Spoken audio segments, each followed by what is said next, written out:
ষোলো আনাই মিছে। সুকুমার রায়। বিদ্যে বোঝাই বাবু মশাই চড়ি শখের বোটে। মাঝিরে কন বলতে পারিস সূর্যি কেন ওঠে? চাঁদটা কেন বাড়ে কমে, জোয়ার কেন আসে? বৃদ্ধ মাঝি অবাক হয়ে ফেল ফেলিয়ে হাসে। বাবু বলেন, সারা জীবন মরলি রে তুই খাটি, জ্ঞান বিনা তোর জীবনটা যে চারি আনাই মাটি। খানিক বাদে কহেন বাবু, বল তো দেখি ভেবে, নদীর ধারা কেমনে আসে পাহাড় থেকে নেবে? বল তো কেন লবণ পোড়া সাগর ভরা পানি? মাঝি সে কয়, আরে মশাই অত কি আর জানি।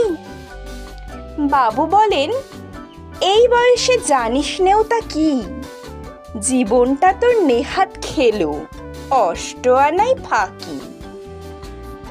আবার ভেবে কহেন বাবু, বল তো ওরে বুড়ো, কেন এমন নীল দেখা যায় আকাশের ওই চূড়ো? বল তো দেখি সূর্য চাঁদে গ্রহণ লাগে কেন? বৃদ্ধ বলে, আমায় কেন লজ্জা দেছেন হেন? বাবু বলেন, বলবো কি আর বলবো তোরে কি তা, দেখছি এখন জীবনটা তোর 12 আনাই বৃথা। খানিক বাদে ঝড় উঠেছে, ঢেউ উঠেছে ফুলে।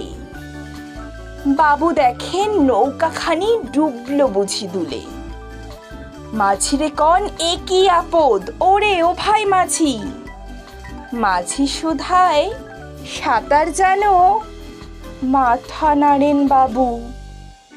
মূর্খ মাঝি বলে, মশাই এখন কেন কাবু? বাঁচলে শেষে আমার কথা হিসেব করো পিছে, তোমার দেখি জীবনখানা 16 আনাই মিছে।